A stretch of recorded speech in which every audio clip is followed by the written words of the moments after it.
야, 이 바보야. 밥만 축내지 말고 그물이나 꿰매. 갯벌에서 건져 올린 소녀는 제 이름 석자도 기억하지 못하는 백치였습니다. 17 어부 소녀는 그런 소년을 멍석에 실어 오두막으로 끌고 와 밥을 먹이고 목숨 걸고 지켜주었지요. 그런데 이 바보가 사실 조선에서 사라진 왕세자라면 믿으시겠습니까? 대체 왕세자에게 무슨 일이 벌어진 것일까요?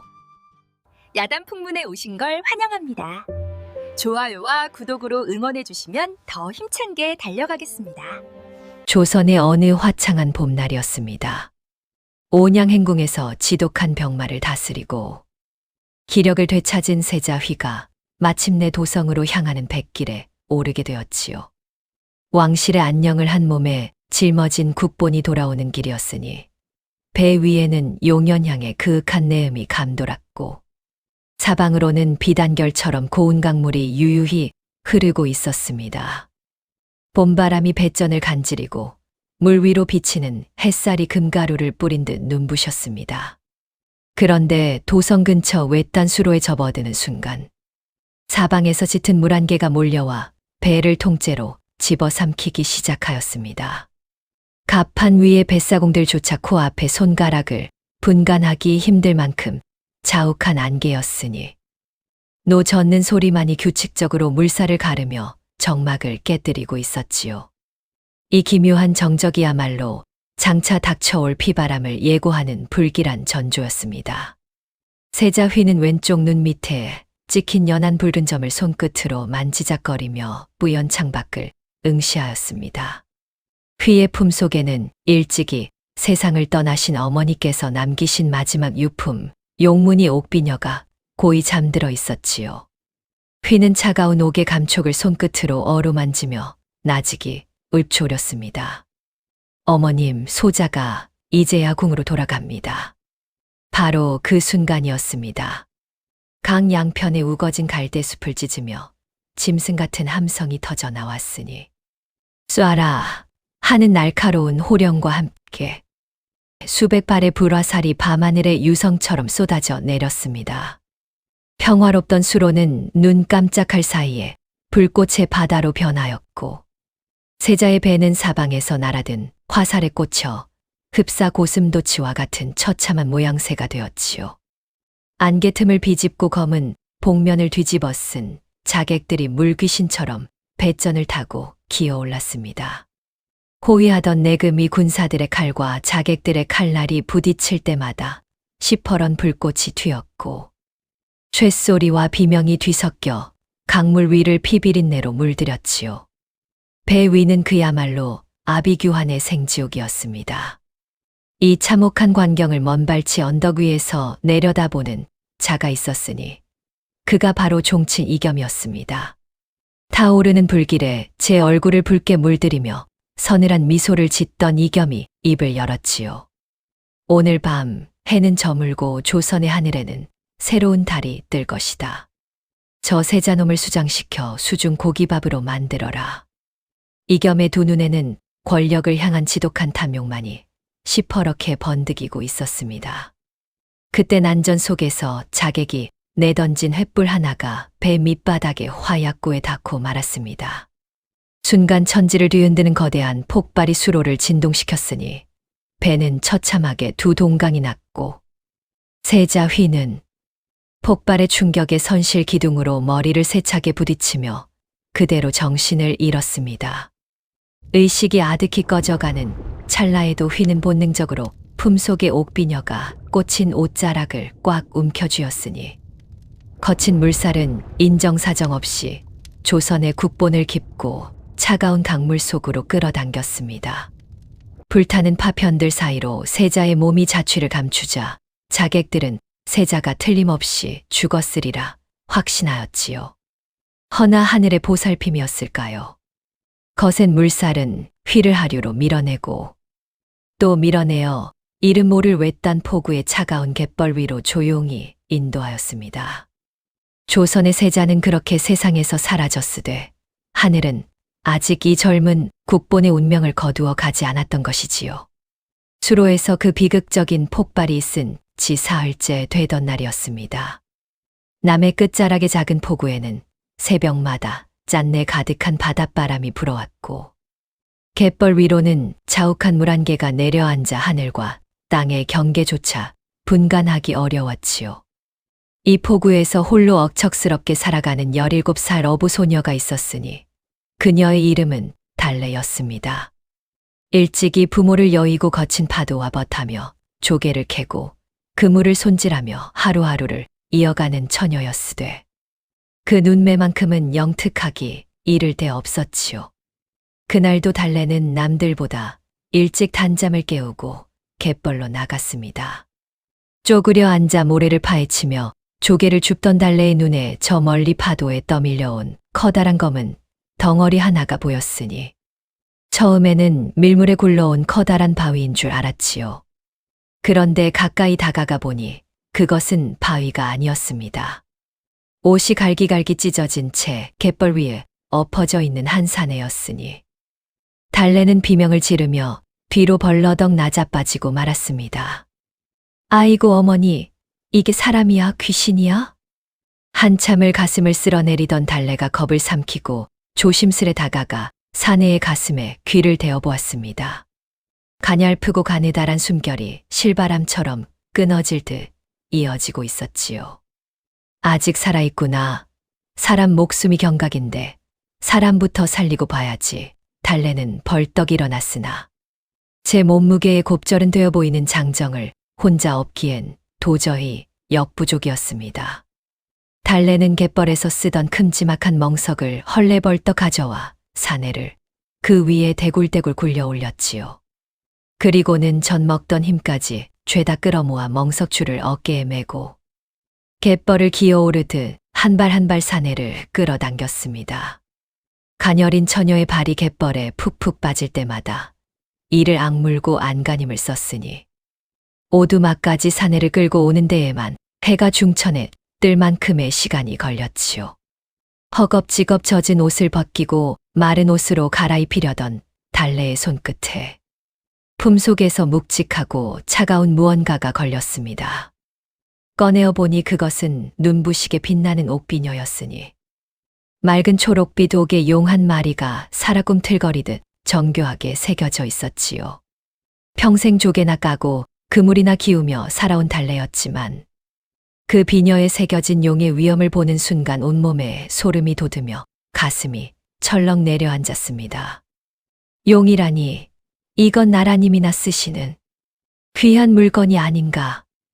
달래는 사내에 찢어진 옷자락과 온몸의 상처 그리고 이 범상치 않은 비녀를 번갈아 보며 이 사내가 무시무시한 궁중 싸움에 휘말린 사람임을 단박에 직감하였습니다. 달래는 손을 벌벌 떨며 비녀를 벽장 가장 깊숙한 곳에 보따리 밑에 꽁꽁 숨겨 넣었지요. 이 비녀를 누군가에게 들키는 날에는 자기 목숨도 위태로울 것이 분명했기 때문이었습니다. 그로부터 이틀 밤낮을 소녀는 죽은 듯이 잠만 잤습니다. 달래는 틈날 때마다 미음을 끓이고 이마에 땀을 닦아 주었으며 밤이면 사내의 거친 숨소리에 귀를 기울이며 뜬 눈으로 밤을 새우기를 여러 번이었지요. 드디어 이틀째 되는 아침 소년이 눈을 떴습니다. 낡은 천장에 갈라진 틈새를 멍하니 올려다보던 사내의 눈은 맑디 맑았으나 그 안에는 아무런 기억도 담겨 있지 않았습니다. 달래가 따뜻한 미음 사발을 내밀며 조심스레 물었지요. 정신이 좀 드시오? 당신이 누구인지 기억이 나시오? 소녀는 제 두 손을 한참이나 뒤집어 보며 내려다보더니 나직하고 어눌한 목소리로 되물었습니다. 내가 누구입니까? 여기가 어디이며 나는 어쩌다 이곳에 있는 것입니까? 제 이름 석자는커녕 자신이 높은 분이었는지 천한 분이었는지조차 전혀 떠올리지 못하는 눈치였지요. 몸은 장정두를 합친 듯 건장하건만 정신은 갓 태어난 아기처럼 맑고 멍한 것이 보는 이의 가슴을 저미게 하였습니다. 다만 왼쪽 눈 밑에 찍힌 연한 붉은 점만이 이 사내가 결코 예사로운 사람이 아님을 조용히 말해주고 있었지요. 달래는 혀를 끌끌 차며 혼잣말을 내뱉었습니다. 아이고, 저 잘생긴 얼굴에 정신줄을 놓아버렸으니 이를 어째. 귀신이 고칼 노릇이네. 밥 먹는 법마저 잊어 미음 사발을 두 손에 들고도 어찌할 줄 몰라 하는 사내를 보며 달래는 한숨을 폭 내쉬었다가 이내 무언가를 결심한 듯 사내의 넓은 어깨를 툭 쳤습니다. 이름도 성도 모르니 이제부터 내가 시키는 대로 하시오. 당신은 강가에서 건져온 사람이라 하여 이제부터 이름은 가람이요. 내가 당신 목숨을 구했으니 오늘부터 내가 당신 누님 노릇을 할 것이니 그리 아시오. 달래의 당돌한 선언의 사내는 고개를 갸웃거리다가 이윽고 해맑은 웃음을 지으며 고개를 끄덕였지요. 이렇게 하여 조선의 세자 휘는 자신이 누구인지도 모른 채 포구의 가난한 청년 가람이로서 새로운 삶을 시작하게 되었습니다. 그렇게 가람이라는 이름을 얻은 사내와 달래의 오두막 생활이 시작되었습니다. 가람이는 키가 훌쩍 커서 오두막에 낮은 천장에 머리가 닿을 지경이었고 어깨는 문틀을 가득 채울 만큼 떡 벌어진 장정이었지요. 허나 달래 앞에서만큼은 순한 양이 따로 없었습니다. 달래가 허리에 손을 딱 얹고 기세등등하게 소리를 질러도 가람이는 그저 해맑게 웃을 뿐이었지요. 너, 나 아니었으면 벌써 갯벌에서 물귀신이 됐어. 그러니까 이제부터는 내가 하는 일을 도와. 공짜 밥은 없어. 밥값은 해야지. 가람이는 고개를 끄덕이며 환하게 대답하였습니다. 응, 누나. 그 모습이 꼭 덩치만 산만한 강아지 같아서 달래도 입으로는 구박을 하면서도 내심 귀여워하지 않을 수 없었지요. 포구의 아침은 일찍 시작되었습니다. 동이 트기 전부터 파도 소리에 눈을 뜨고 짠내 가득한 바닷바람을 맞으며 그물을 손질하고 갯벌에 나가 조개를 캐고 잡아온 생선의 배를 갈라 내장을 추려내는 것이 하루의 일과였지요. 허나 왕실에서 귀하디귀하게 자랐을 가람의 손은 이 거친 일에 영 소질이 없었습니다. 그물을 꿰매려다 바늘에 찔려 손가락을 쪽쪽 빨고 생선 비늘을 치려다 칼을 놓쳐 발등에 떨어뜨리고 조개를 까려다 껍데기에 손바닥이 째어지기 일쑤였으니 그 서투른 꼬리 보는 이에 애를 태웠습니다. 달래는 쩔쩔매는 가람을 보며 이마를 탁 치고는 호통을 쳤지요. 아이고 이 화상아, 손은 쇠몽둥이만 한 게 어찌 이리 섬세하지 못해. 이래 가지고서야 밥값이나 하겠어. 허나 그리 구박을 하면서도 정작 가람에 찔린 손가락에는 따뜻한 물을 가져와 정성껏 씻겨주고 헝겊 조각으로 감싸주는 것을 잊지 않았으니 입은 거칠어도 마음만큼은 봄볕처럼 따뜻한 처녀였습니다. 밤이 되면 오두막에는 파도 소리만이 잔잔히 스며들었지요. 가람이가 쿨쿨 잠든 뒤 달래는 벽장 깊숙이 숨겨 둔 용문이 옥비녀를 몰래 꺼내 들고 호롱불에 비추어 보며 깊은 고민에 빠지곤 하였습니다. 용의 비늘 하나하나가 살아 움직이는 듯 정교한 이 비녀를 볼 때마다 가슴 한 구석이 서늘해져 왔지요. 이 사람은 분명 높디 높은 분인데 혹여 이렇게 데리고 있다가 큰 화를 당하는 것은 아닐까. 허나 누나, 나 내일은 물고기 많이 잡을게 하고 씩씩하게 외치던 가람의 모습을 생각하면 무서운 마음도 눈 녹듯 사라지고 그저 이 소박한 평화가 하루라도 더 이어지기를 바랄 뿐이었습니다. 그러나 평화라는 것은 오래가지 않는 법이었습니다. 수로에서 세자의 시신을 끝끝내 건져 올리지 못한 종친 이겸은 행여나 세자가 살아있는 것은 아닌지 불안한 마음을 떨칠 수 없어 자객들을 쥐 잡듯 사방으로 풀었으니 세자를 확인할 수 있는 뭐라도 찾아와라. 못 찾으면 너희 목을 칠 것이다. 하는 이겸의 엄명이 떨어지자 검은 옷을 입은 자객 무리가 강하류를 따라 마을 하나하나를 훑으며 내려오기 시작하였습니다. 그 시커먼 행렬이 마침내 달래가 사는 포구에까지 들이닥치고 말았지요. 왼쪽 눈 밑에 붉은 점이 있는 놈은 무조건 잡아와라. 자객들은 집집마다 문을 걷어차고 들어가 솥단지를 뒤엎고 쌀독을 깨뜨렸습니다. 가마니를 갈기갈기 찢어 해치고 이불 속까지 뒤져가며 사내란 사내는 죄다 얼굴을 확인하였지요. 얼굴에 점 있는 놈 어디 있어 하는 험악한 고함에 포구 여기저기서 아이들의 자지러지는 울음소리가 터져 나왔고 애꿎은 어부들이 멱살을 잡혀 끌려 나오는 아수라장이 벌어졌습니다. 포구 입구 쪽에서부터 가까워지는 비명과 고함 소리에 달래의 가슴이 철렁 내려앉았습니다. 드디어 올 것이 오고야 만 것이었지요. 달래는 급히 마당을 돌아보았으니 마당 구석에서 해맑은 얼굴로 그물코를 세고 있는 가람이의 왼쪽 눈 밑 그 선명한 붉은 점이 달래의 눈에 꽂혔습니다. 등줄기를 타고 식은땀이 쫙 흘러내렸지요. 자객들의 거친 발소리가 오두막 마당까지 성큼성큼 다가왔습니다. 여기 얼굴에 점 박힌 놈이 있다는 소문을 들었는데 하는 우렁찬 호통소리가 울타리 너머에서 들려오자 달래의 머릿속이 하얗게 타버렸지요. 앞뒤를 재고 있을 겨를이 없었습니다.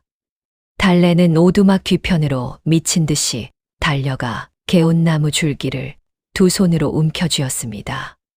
독이 올라 손바닥이 화끈거렸으나 그런 것을 느낄 틈조차 없었지요. 이 방법밖에 없어. 가람아, 제발 살아야 해. 달래는 독풀 줄기를 돌 위에 올려놓고 다른 돌로 사정없이 내리찌어 진액을 짜내기 시작하였습니다. 보기만 해도 온몸이 가렵고 따가운 독한 풀이었지요. 달래는 그 시커먼 진액을 움켜쥔 제 가람이에게로 달려갔습니다.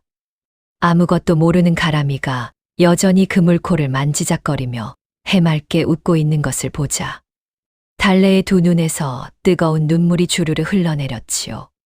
가람아, 이거 진짜 따가울 거야. 그래도 소리 지르면 안 돼.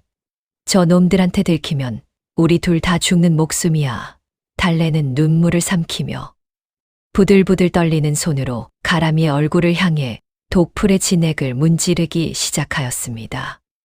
제 손이 짓무르는 줄도 모르고 제 손바닥에도 독이 오르는 줄도 모르며 오직 이 사람을 살려야 한다는 일념 하나로 이를 악물었습니다.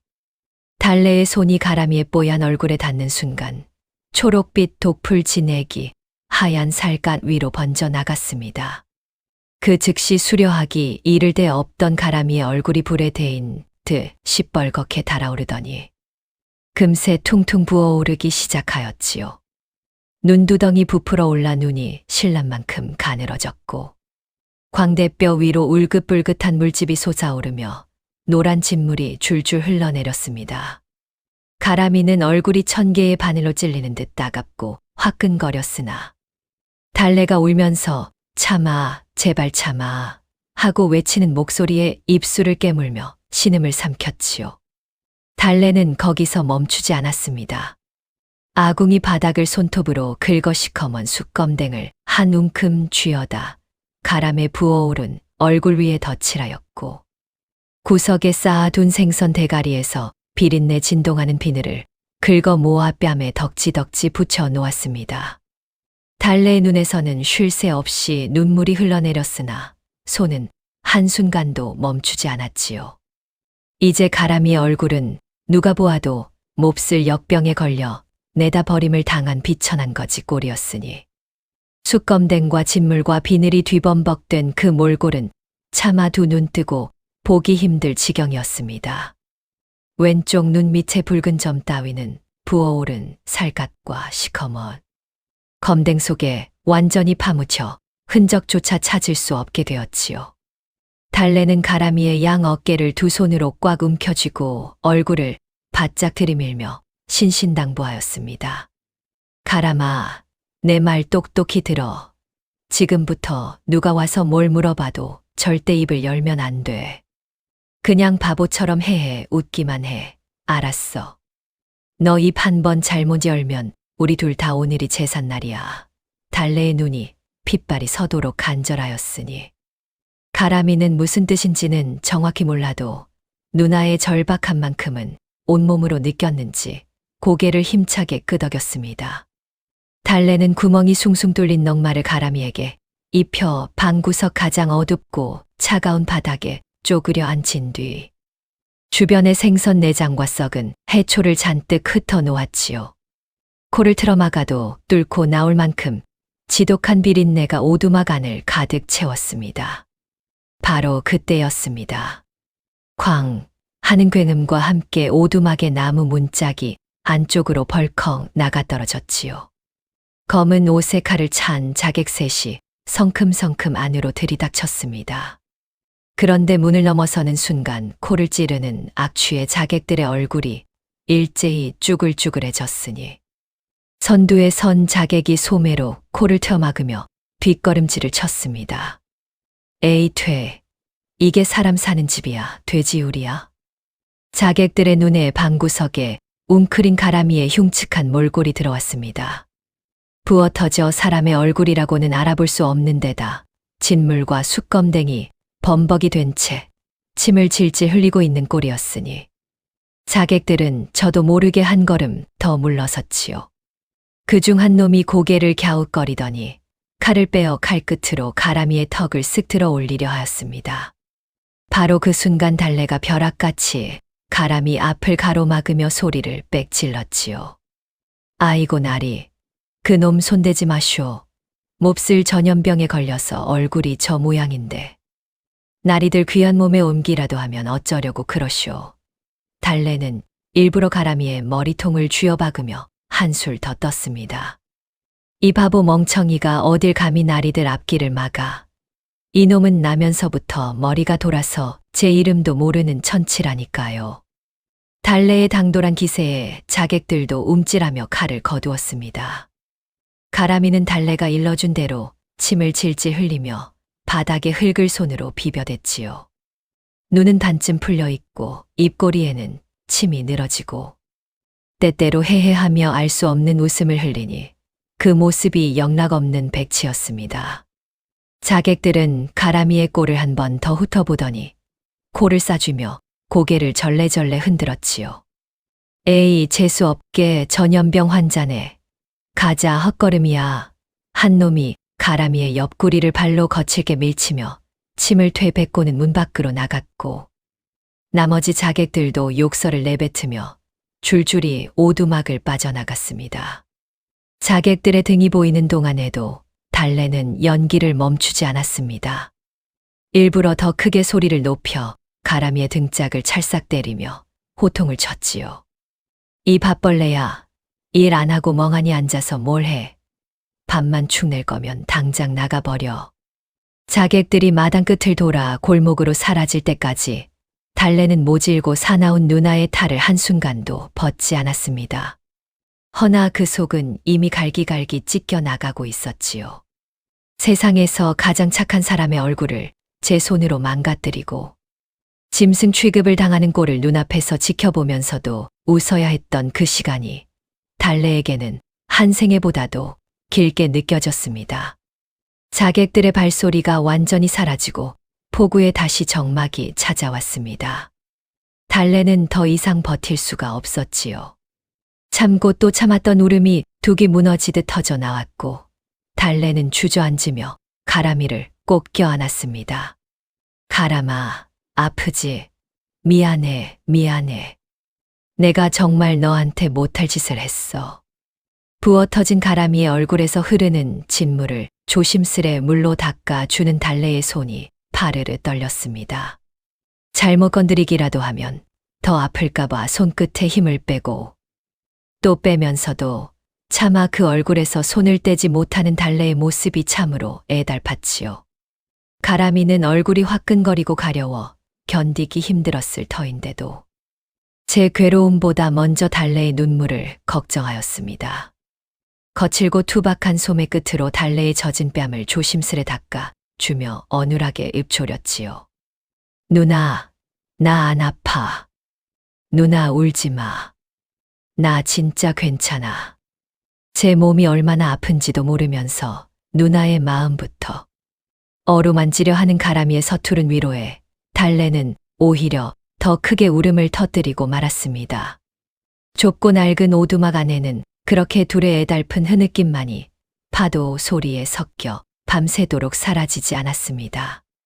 그 무렵 구중궁궐 깊은 곳에서는 세자를 잃은 임금님의 통곡 소리가 높은 담장을 넘어 궁 밖까지 새어나오고 있었습니다. 세자가 탄 배가 수로에서 불길에 휩싸였다는 급보가 올라온 뒤로 임금님은 어좌에 앉아 계실 때나 침전에 드실 때나 한시도 눈물을 거두지 못하셨지요. 수라상이 올라와도 젓가락을 들지 않으시고 어이가 약사발을 올려도 고개를 돌리시며 오직 세자의 이름만을 되뇌실 뿐이었습니다. 며칠이 지나도록 아들의 생사를 알 길이 없으니 임금님은 마침내 용상에서 벌떡 일어나시며 결단을 내리셨습니다. 내 아들이 살아있다면 그 포구에 있을 것이요. 죽었다 한들 그 영혼이라도 불러 마지막 인사를 해야겠다. 친히 나가 찾겠노라. 신하들이 용체를 걱정하며 만류하였으나 임금님의 뜻은 바위보다 단단하였지요.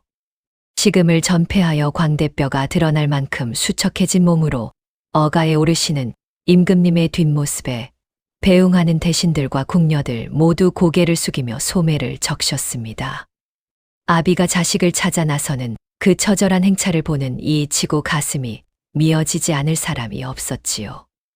허나 이 비통한 행차를 비웃기라도 하듯 종친 이겸은 이미 무서운 함정을 파놓고 있었습니다. 세자를 수로에서 죽이는 것만으로는 성에 차지 않았던 이겸은 임금님까지 포구에서 아예 없애버리고 보위를 제 것으로 삼으려는 흉계를 꾸민 것이지요. 이겸은 제 부하 수백 명에게 장사꾼의 옷을 입히고 구경꾼의 탈을 씌워 포구로 향하는 길목 곳곳에 매복시켰습니다. 누가 보아도 평범한 보부상이나 약장수 같았으되 그 짐짝 속에는 시퍼런 칼날이 숨겨져 있었으니 평화롭던 포구는 제 모습은 그대로인 채 임금님을 노리는 죽음의 구덩이로 변해버렸습니다. 이겸의 악독함은 거기서 그치지 않았지요. 부하들은 포구 마을을 돌아다니며 임금님 행차에 쓸 곡물이다 하고 호통을 치며 백성들의 쌀독을 밑바닥까지 탈탈 털어갔습니다. 겨우겨우 모아둔 보리쌀과 말린 생선까지 몽땅 빼앗기자 어린 자식을 아는 어미가 달려와 무릎을 꿇었지요. 아이고 나리 우리 아이들이 며칠째 굶고 있사옵니다. 한 줌만 남겨주시옵소서. 허나 돌아온 것은 발길질이었습니다. 항의하는 어부들은 짐승처럼 두 팔이 꽁꽁 묶여 어두운 창고에 내던져졌고 포구 곳곳에서 억울한 곡소리가 끊이지 않았으니 이겸의 부하들이 지나간 자리에는 눈물과 분노만이 가득하였습니다. 거사 전날 밤 이겸은 포구 뒷산의 은밀한 막사에서 기름진 고기를 뜯으며 술판을 벌였습니다. 부하들이 빼앗아 온 쌀로 지은 밥에 산의 진미를 곁들여 배를 두드리며 이겸은 광기 어린 웃음을 터뜨렸지요. 내일이면 이 나라가 내 손안에 들어오거늘 저까지 미천한 것들이 굶어 죽든 말든 내 알바 아니다. 저놈들의 곡소리가 내 귀에는 승리의 풍악이로구나. 기름기 번들거리는 입술 사이로 흘러나오는 말마다 독이 서려 있었고 횃불에 비친 이겸의 두 눈에는 권력에 미친 살기만이 시퍼렇게 번득이고 있었습니다. 그 시각 포구의 좁은 골목에서는 먹을 것을 빼앗긴 아이들이 흙바닥에 주저앉아 배를 움켜쥐고 울고 있었습니다. 가람이는 그 모습을 바라보다가 제 가슴이 칼로 도려내는 듯한 아픔을 느꼈지요. 기억은 없었으나 백성의 고통을 외면하지 못하는 세자의 마음은 살아있었던 것입니다. 가람이의 품속에는 달래가 너 요새 얼굴이 반쪽이 됐어. 이거라도 먹어 하며 남몰래 챙겨준 귀한 주먹밥이 들어있었지요. 그날 달래가 새벽부터 일어나 두 손으로 꾹꾹 눌러 빚은 주먹밥이었습니다. 허나 가람이는 단 한순간의 망설임도 없이 그 주먹밥을 꺼내어 아이들에게 건네었습니다. 자, 먹으렴. 나는 물만 마셔도 배가 부르니 너희들이 어서 먹으렴. 가람이는 아이들의 흙투성이 손을 두 손으로 따뜻하게 감싸주며 주먹밥을 하나하나 쥐어주었지요. 손톱 밑에 때가 끼고 코에 콧물이 말라붙은 아이들이었으나 가람이는 마치 세상에서 가장 귀한 보물을 다루듯 아이들의 손을 어루만졌습니다. 주먹밥을 받아든 아이들이 와글와글 입에 쑤셔 넣으며 웃음을 되찾는 모습에 가람이의 짓무른 얼굴에도 환한 미소가 번졌지요. 그 모습을 바라보던 동네 사람들, 그동안 가람이를 바보라 부르며 손가락질하던 이들까지도 하나둘 고개를 숙이며 눈시울을 붉혔습니다. 멀찌감치해서 그 광경을 지켜보던 달래는 두 주먹을 불끈 쥐며 속으로 울었지요. 아이고, 이 속 없는 화상아. 그거 내가 먹으라고 새벽부터 일어나서 빚은 건데. 넌 누나 속 터지는 꼴만 보고 싶냐? 입으로는 툴툴거렸으나 달래의 가슴 속에서는 누구보다 가람이를 자랑스러워하는 뜨거운 마음이 끓어오르고 있었습니다. 그러던 어느 날이었습니다. 달래가 갯벌에 나간 사이 가람이는 오두막 안을 쓸다가 벽장 구석에 보따리가 풀어져 있는 것을 발견하였지요. 무심코 손을 넣었더니 손끝에 차갑고 매끄러운 무언가가 닿았습니다. 꺼내어 보니 맑은 빛을 내뿜는 용무늬 옥비녀였습니다. 그 순간 차가운 옥의 기운이 손바닥을 타고 팔을 지나 온몸 구석구석으로 번져나갔지요. 머릿속에서 번개가 치듯 무언가가 터져 나왔습니다. 눈부시게 빛나는 금빛 용상이 보였다가 사라지고 붉은 골룡포를 입은 누군가의 뒷모습이 아른거렸으며 활활 타오르는 불꽃 사이로 처절한 비명이 귀를 찢었지요. 화려한 궁궐의 처마 끝에서 반짝이던 풍경 소리가 들리는가 싶더니 이내 차가운 강물이 온몸을 집어삼키는 공포가 밀려왔습니다. 가람이는 터질 듯한 머리를 두 손으로 부여잡고 그 자리에 무너져 내렸지요. 이건 내 것인데, 이건 분명히 내 것인데, 무엇이 어떻게 제 것인지, 왜 이토록 가슴이 찢어지는지 알 수 없었으나 두 눈에서는 자신도 모르게 뜨거운 눈물이 강물처럼 쏟아져 내렸습니다. 옥비녀를 가슴에 꼭 끌어안은 채 흐느끼는 가람이의 어깨가 나무십처럼 떨리고 있었으니 지워진 기억의 빗장이 조금씩 아주 조금씩 풀려나기 시작한 것이지요. 마침내 그날이 왔습니다. 바닷바람을 가르며 임금님의 황금빛 어가가 포구 어귀에 그 위용을 드러낸 것이지요. 잃어버린 아들을 제 손으로 찾겠다는 일념 하나로 먼 길을 달려오신 임금님은 광대뼈가 드러날 만큼 수척해지셨으되 두 눈만큼은 아들을 향한 간절함으로 형형이 빛나고 있었습니다. 어가를 호위하는 관군들이 포구 입구에 도열하였고 백성들은 길 양옆에 엎드려 임금님의 행차를 맞이하였지요. 임금님이 가마 문을 여시고 한 발을 내디디시는 바로 그 순간이었습니다. 포구 뒷산 어디선가 미리 잠복하고 있던 종친 이겸이 비릿한 미소를 입가에 띄우며 품속에서 꺼낸 신호탄에 불을 붙였지요. 하늘을 찢는 듯한 소리와 함께 붉은 연기가 치솟아 올랐습니다. 그것이 신호였습니다. 장사꾼으로 변장하고 포구 곳곳에 뿌려져 있던 자객들이 일제히 보찜을 내던지며 품속에서 시퍼런 칼을 꺼내 들었지요. 눈 깜짝할 사이에 포구의 저작거리가 칼날과 불길로 뒤덮였습니다. 행상인인 줄로만 알았던 자들이 짐짝 대신 칼을 빼어드니 백성들은 혼비백산하여 사방으로 흩어지며 아비규환의 비명을 질렀지요. 이겸의 악독함은 여기서 한 걸음 더 나아갔습니다. 제가 꾸민 반역이건만 이겸은 오히려 어가 앞에 뛰쳐나와 뻔뻔하게도 가짜 호통을 질렀지요. 저기 세자를 시해하려 했던 역적 놈들이 나타났사옵니다. 전하를 보호하라. 저 천한 것들을 모조리 베어라. 이겸의 손가락이 가리킨 곳은 다름 아닌 죄 없는 포구의 백성들이었습니다. 이겸의 부하들이 역적을 토벌한다 하는 명분으로 칼날을 백성들에게 돌리니 임금님을 지키려 모여든 관군마저 적과 아군을 구분하지 못하고 허둥거렸지요. 그 악독하고 교활한 수법이 실로 하늘을 찌를 만하였습니다. 난리통 속에서 달래는 오직 가람이를 살려야 한다는 생각뿐이었습니다. 달래는 가람이의 손을 꽉 움켜쥐고 갯벌 뒤편을 향해 미친 듯이 달렸지요. 가람아, 무조건 살아야 해. 뒤도 돌아보지 말고 뛰어. 거친 숨을 몰아쉬며 내달리는 달래의 머릿속에는 오직 이 사람만은 지켜야 한다는 절박함만이 가득하였습니다. 그런데 좁은 골목을 빠져나가는 순간 앞을 가로막는 검은 그림자들이 나타났으니 이겸의 살기등등한 부하 셋이 칼을 빼어 들고 길을 틀어막고 있었지요.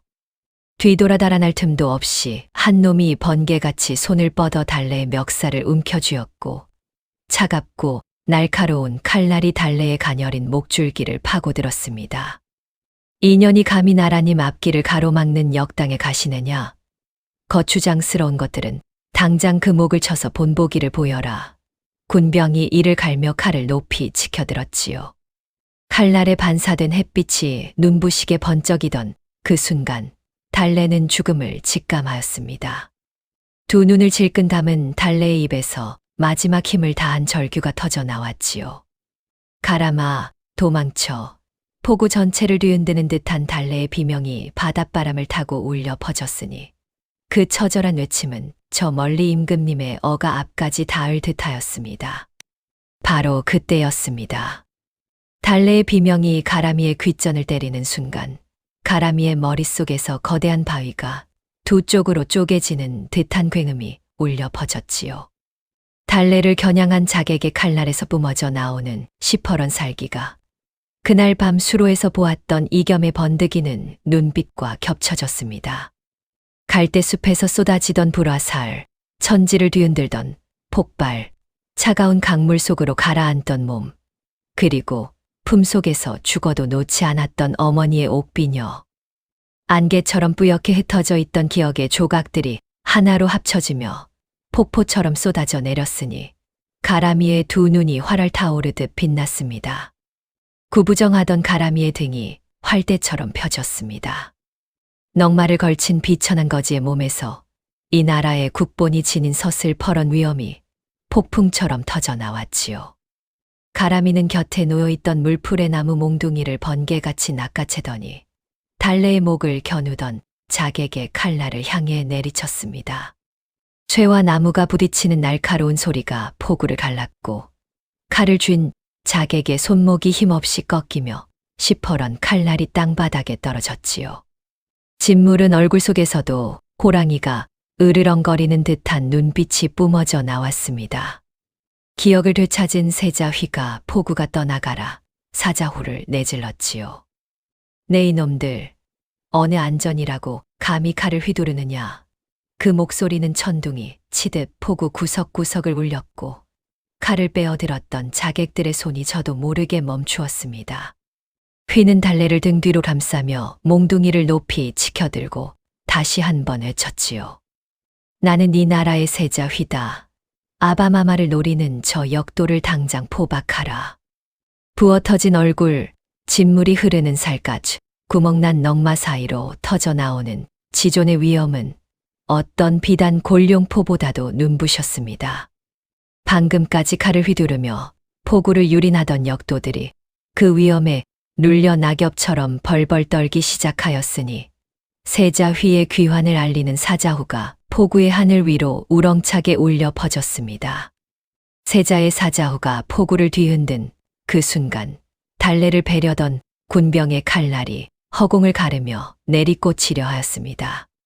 바로 그때 휘가 곁에 놓여있던 굵직한 물풀의 나무 몽둥이를 번개같이 낚아채어 전광석화처럼 휘둘렀지요. 퍽 하는 둔탁한 소리가 갯벌 위를 울렸고 달래를 위협하던 자객의 손목뼈가 나무까지 꺾이듯 한숨에 꺾여 나갔습니다. 자객이 짐승 같은 비명을 지르며 칼을 놓쳤으니 시퍼런 칼날이 빙글빙글 돌며 갯벌 바닥에 깊이 꽂혔지요. 나머지 두 놈이 기겁하며 뒤로 물러서는 사이 휘는 달래의 앞을 떡 가로막고 몽둥이를 높이 치켜들었습니다.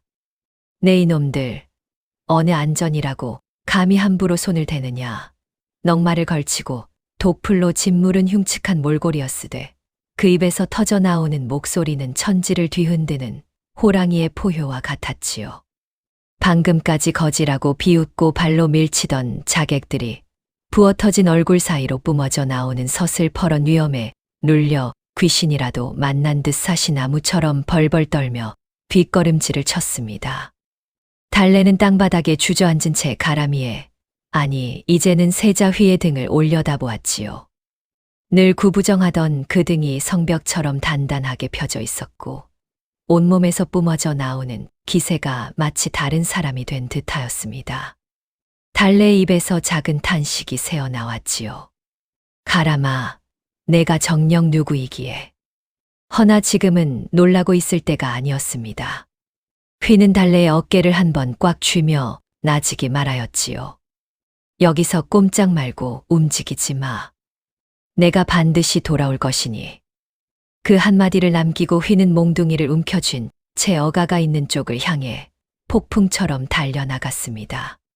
포구의 좁은 골목과 저작거리 사이사이에 자객들이 칼을 빼어들고 길을 막았지요. 다섯이 한꺼번에 달려들고 뒤에서 셋이 더 뛰어나왔으며 골목 끝에서 또 다른 무리가 칼날을 번뜩이며 쏟아져 나왔습니다. 허나 휘의 몽둥이가 한 번 휘둘러질 때마다 자객들은 추풍낙엽처럼 쓰러져 나갔지요. 왼쪽에서 찌르는 칼을 나무로 쳐 올려 손목을 꺾고 돌아서며 오른쪽에서 베어오는 칼날을 막아낸 뒤 몽둥이 끝으로 명치를 내질렀습니다. 비록 손에 쥔 것은 화려한 보검이 아닌 투박한 나무 몽둥이였으나 휘의 몸놀림은 이미 조선 최고의 검객이자 장차 이 나라를 짊어질 태양의 그것이었지요. 넝마 자락이 바람에 나부끼고 맨발이 갯벌 흙을 박차며 내달리는 휘의 모습에 숨어서 떨고 있던 백성들이 눈을 떼지 못하였습니다. 바로 그 시각어 수선한 틈을 타 이겸은 마침내 제 손으로 칼을 빼어들고 어가 뒤에 섰습니다. 전하, 이제 조선의 하늘에는 새 해가 뜹니다. 이겸의 차가운 칼끝이 임금님의 가슴을 겨누었지요. 칼날과 임금님의 가슴 사이의 거리가 한 뼘도 채 남지 않은 절체절명의 순간이었습니다. 바로 그때 번개가 내리치듯 하나의 그림자가 이겸과 임금님 사이로 뛰어들었지요. 휘였습니다. 칼을 막을 무기가 없었으나 휘는 망설임 없이 맨손을 내밀어 이겸의 날카로운 칼날을 정면으로 움켜쥐었습니다. 시퍼런 쇳덩이가 휘의 손바닥을 파고들었고 선연한 붉은 피가 칼날을 타고 흘러내려 누더기 옷을 적셨지요. 허나 휘는 눈 하나 깜짝하지 않았습니다. 피가 뚝뚝 떨어지는 손으로 칼날을 꽉 움켜쥔 채 이겸의 눈을 쏘아보며 이를 갈았지요. 이겸, 내 이놈, 내 놈의 추악한 반역은 여기까지다. 내가 살아서 돌아왔거늘 감히 어느 안전이라고 아바마맞게 칼을 겨누느냐. 휘의 목소리가 천둥처럼 어가 앞을 울렸습니다. 그러나 이겸은 휘에 부어오른 얼굴과 비천한 거지 꼴을 위아래로 훑어보더니 가증스러운 코웃음을 터뜨렸지요. 하, 도처에 역적놈들이 깔렸구나. 어디서 이런 흉측한 괴물이 나타나 국본을 사칭하는 것이냐. 이겸의 말에도 일리가 있었습니다. 독풀로 짓무른 얼굴, 진물이 흐르는 살갗, 구멍난 넝마의 맨발인 모습은 세자의 행색과는 하늘과 땅만큼이나 달랐으니까요. 이겸은 부하들에게 칼을 치켜 세우며 명하였습니다. 저 바보 같은 사칭꾼 놈을 당장 베어버려라. 이겸의 번득이는 칼날이 다시 휘의 목을 겨냥하였지요. 임금님은 피를 흘리며 칼날을 쥐고 서 있는 사내를 떨리는 눈으로 바라보며 생각했습니다. 정녕, 내가 내 아들 휘란 말이냐? 믿고 싶으나 믿을 수 없고 진실이길 바라나 혹시나 하는 마음을 주체할 수 없는 아비의 떨림이었지요. 이겸의 부하들이 사방에서 칼날을 겨누며 한 걸음씩 조여 오고 있었습니다. 피를 흘리는 손으로 칼날을 움켜쥔 채 버티고 서 있는 휘의 앞에는 죽음이, 뒤에는 아바마마가 계셨지요. 이겸이 저놈을 당장 베어라 하고 다시 한번 호령하자 자객들의 칼끝이 일제히 휘의 목을 향해 모여들었습니다. 바로 그 순간 휘는 피 묻은 손을 품속 깊이 넣어 무언가를 꺼내 들었지요. 그리고 그것을 하늘 높이 쳐들었습니다. 용문이 옥비녀였습니다. 대낮에 태양빛을 받은 맑은 옥이 눈부시게 번쩍이자 그 고결한 광채가 사방으로 퍼져나가며 피비린내 가득한 포구의 하늘을 단숨에 씻어내는 듯하였지요. 휘의 손바닥에서 흘러내린 선연한 핏빛이 옥비녀의 용비늘 사이사이에 스며들어 용이 마치 살아 움직이듯 붉은 빛으로 꿈틀거렸습니다. 이 비녀는 바로 돌아가신 어머님께서 이 몸에게 남기신 마지막 유품이니라. 휘의 목소리가 포구 전체를 뒤흔들었습니다. 이 비녀를 알아보지 못할 자가 이 나라에 누가 있느냐. 내가 바로 이 나라의 세자 휘다. 사자후가 울려 퍼지는 순간 포구의 공기가 얼어붙은 듯 고요해졌지요. 방금까지 칼을 휘두르며 으르렁거리던 자객들의 눈이 옥비녀에 꽂혔습니다. 선왕비의 유품으로 온 나라에 알려진 그 기녀를 거짓골을 한 사내가 쥐고 있는 것을 보는 순간 자객들의 얼굴이 흙빛으로 변하였지요. 하나둘 칼을 쥔 손이 사시나무처럼 떨리더니 손에서 힘이 빠져 시퍼런 칼날들이 하나씩 땅바닥으로 떨어져 내렸습니다. 제 눈앞에 흉측한 거지가 진짜 세자임을 깨달은 자객들이 혼비백산하여 무릎을 꿇었지요. 그 순간 포구 뒤편에서 말발굽 소리가 천둥처럼 울려왔습니다. 전하를 보호하라 하는 우렁찬 외침과 함께 임금님의 친위대인 관군들이 노도와 같이 밀려들었지요. 임금님께서 포구로 향하신다는 소식에 뒤늦게 도성에서 급파된 정예 관군이었습니다. 갑옷을 입은 수백의 군사가 포구를 둘러싸며 역도들을 겹겹이 에워쌌으니 휘의 서슬퍼런 위험에 이미 넋이 나간 자객들은 감히 저항할 엄두조차 내지 못하였지요. 이겸의 부하들은 일제히 갯벌 위에 엎드려 이마를 지늘게 박으며 항복하였고 칼과 창이 우수수 내던져지는 소리가 포구를 가득 채웠습니다. 휘는 비녀를 왼손에 쥔 채 오른쪽 소매자락으로 눈가의 수검댕과 진물을 거칠게 닦아냈습니다. 독풀 때문에 퉁퉁 부어오른 살같이 벗겨지듯 쓸렸으나 그 아래로 왼쪽 눈 밑에 찍힌 연한 붉은 점이 선명하게 드러났지요. 얼굴은 비록 사람의 모습이라 할 수 없을 만큼 망가져 있었으되 두 눈에서 뿜어져 나오는 깊고 고귀한 빛만큼은 임금님을 쏙 빼닮은 것이었습니다. 그 눈빛을 마주한 임금님의 입술이 파르르 떨렸지요. 임금님은 가마에서 뛰쳐나오며 수척한 몸이 비틀거렸으나 아랑곳하지 않으셨지요. 피가 뚝뚝 떨어지는 아들의 손, 구멍난 넝마, 진물이 흐르는 진물은 얼굴. 그 모든 것을 두 눈에 담는 순간 임금님의 눈에서 뜨거운 눈물이 폭포처럼 쏟아져 내렸습니다. 휘야, 내 아들 휘야. 내가 정녕 살아 있었단 말이냐. 임금님은 아들의 진물은 얼굴을 두 손으로 감싸 안으시며 진물이 묻는 것도 흙이 묻는 것도 아랑곳하지 않으시고 세자를 가슴 깊이 끌어안으셨지요.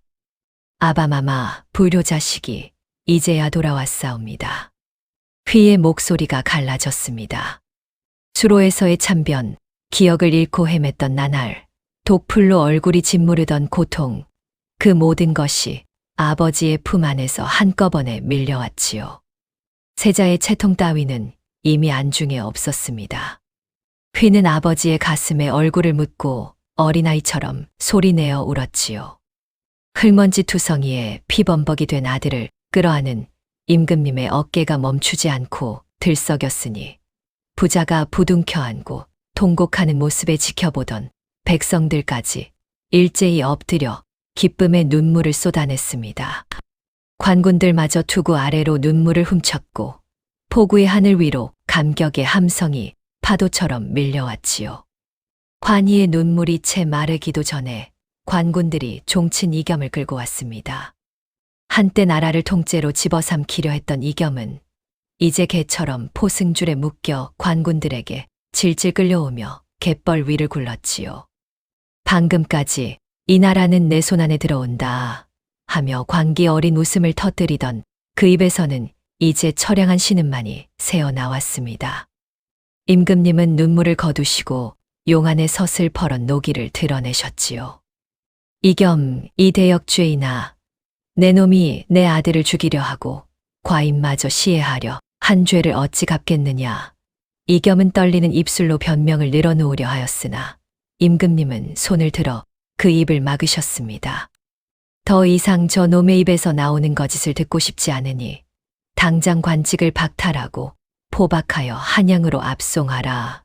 관군들이 이겸의 관복을 벗기고 사모를 집어던지니 이겸은 한낱 죄인의 행색으로 갯벌 위에 곤두박질 쳤지요. 포승줄에 묶인 이겸이 백성들 앞을 지나갈 때였습니다. 그동안 쌀을 빼앗기고 매를 맞고 창고에 갇혔던 백성들의 분노가 한꺼번에 터져 나왔지요. 이 천벌받을 놈아, 내 놈 때문에 우리 아이들이 굶었다. 사방에서 욕설이 쏟아지고 돌팔매질이 빗발쳤습니다. 이겸은 머리를 감싸 쥐며 비명을 질렀으나 제가 뿌린 독을 제가 거두어 드리는 것이니 누구를 원망하겠습니까? 하늘이 무너져도 솟아날 구멍이 있다 하였으되 대역죄인에게는 그 구멍마저 허락되지 않았으니 이겸은 백성들의 성난 함성 속으로 처참하게 끌려갔습니다. 영모의 불길은 잡혔으나 도성은 여전히 이겸의 잔당이 곳곳에 숨어 피바람을 일으키고 있었습니다. 휘는 알고 있었지요.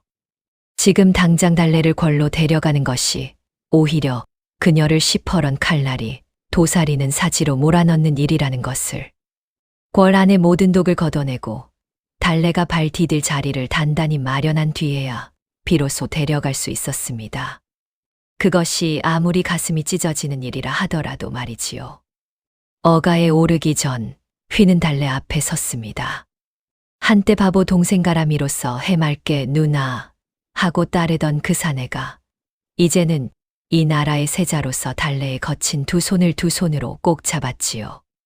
조개를 캐고 그물을 기우며 갈라지고 굳은 살이 박힌 손이었으나 휘에게는 세상에서 가장 따뜻한 온기였습니다. 휘는 곁을 지키던 금군 장수를 돌아보며 엄명을 내렸지요. 내 오늘 이곳에 신복 한 명을 남겨둘 것이니 달래와 이 포구. 백성들의 머리카락 한 올이라도 상하는 날에는 내 놈의 목을 칠 것이다. 서슬퍼런 명령에 금군 장수가 엎드려 충성을 맹세하였고 포구 백성들도 감격하여 땅에 이마를 대었습니다. 달래는 떨리는 눈으로 휘를 올려다보았지요. 부어올랐던 얼굴의 붓기가 조금씩 빠지며 드러나는 수려한 이목구비와 왼쪽 눈 밑에 선명한 붉은 점을 가진 그 얼굴은 갯벌에서 건져 올렸던 그날의 사내이면서도 전혀 다른 사람이었습니다. 휘는 품속에서 용문이 옥비녀를 꺼내 달래의 손에 쥐어주며 나직이 속삭였지요. 이 비녀는 단순한 증표가 아니오. 내가 궐의 먼지를 모두 털어내고 그대를 위한 자리를 마련할 때까지 나를 대신하여 그대를 지켜줄 내 분신이오. 머지않아 도성에서 가장 화려한 가마를 보내 그대를 데리러 오리다. 달래의 손 위에 놓인 옥비녀가 햇빛을 받아 영롱하게 빛났습니다.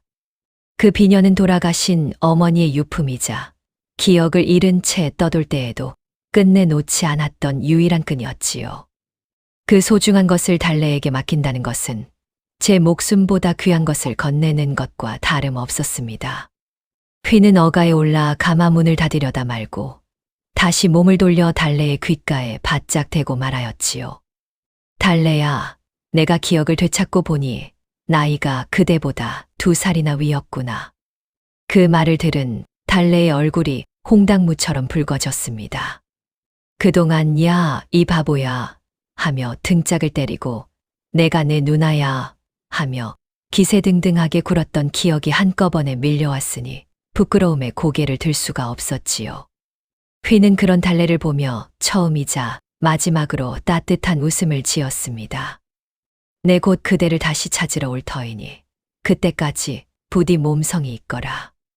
휘의 진심 어린 약조의 달래는 참고 또 참았던 울음을 터뜨리며 멀어지는 어가를 향해 깊이 절을 올렸습니다. 황금빛 가마가 포구 어귀를 돌아 점점 작아질 때까지 달래는 옥비녀를 가슴에 꼭 끌어안은 채 그 자리를 떠나지 못하였지요. 가마 안에 휘도 창틀을 잡은 손을 참아 놓지 못한 채 뒤를 돌아보고 또 돌아보았으니 폭우의 바닷바람이 두 사람의 눈물을 말려주기에는 턱없이 부족하였습니다. 대역죄인 이겸은 한양으로 압송된 뒤 의금부에서 대역죄로 다스려져 거열형이라는 가장 무서운 형벌을 받게 되었습니다. 하늘의 도리를 거스른 자의 최후는 그토록 비참할 수밖에 없었지요. 이겸의 가문은 씨가 말라 멸문지화를 당하였고 그가 머물던 집터는 파헤쳐져 연못이 되어버렸습니다. 반면 세자를 구한 달래와 포구 백성들에게는 임금님의 큰 상이 내려졌으니 진정 하늘의 도리는 땅에 떨어지지 않았습니다. 그렇게 한 해의 세월이 흘렀습니다. 아버지의 뒤를 이어 보위에 올라 진정한 조선의 주인이 된 휘는 즉위 후 가장 먼저 내린 명이 있었으니 그것은 바로 포구로 황금 가마를 보내라는 것이었지요. 어느 맑은 봄날 갯벌에서 조개를 캐던 달래의 눈앞에 눈부신 가마 행렬이 나타났습니다. 달래는 가마 앞에 멍하니 선 채 1년 전 반드시 데리러 오마 하며 피 묻은 손으로 제 손을 잡아 주던 바보 동생 가람의 얼굴을 떠올렸지요. 뜨거운 눈물이 두 뺨을 타고 흘러내렸습니다. 그렇게 궐에 든 달래를 마주한 휘는 수많은 신하가 도열한 자리에서 또렷한 목소리로 선포하였습니다. 내가 가장 비천한 곳에 있을 때 나를 사람으로 보살펴 준 이는 오직 이 여인뿐이었노라. 내 이 사람과 평생을 함께하며 백성의 마음을 잊지 않으려 한다. 휘는 자신의 유일한 정배로 달래를 맞아들였으니 갯벌에서 조개를 캐던 포구의 처녀 달래는 이제 조선의 가장 높은 곳에서 빛나는 해가 되었습니다. 달래는 왕비가 되어서도 궁궐의 화려함에 취하지 않았지요. 포구에서 배고파 울던 아이들의 얼굴을 잊지 않았고 쌀독을 빼앗기며 통곡하던 어미들의 눈물을 잊지 않았습니다. 달래는 휘에게 백성들의 고단한 삶을 끊임없이 전하는 든든한 버팀목이 되었으니 휘가 혹여 궁궐 안에서 백성의 아픔을 잊을 때면 달래가 조용히 옥비녀를 꺼내 보이며 말하곤 하였지요. 전하, 포구의 바람을 기억하시옵니까?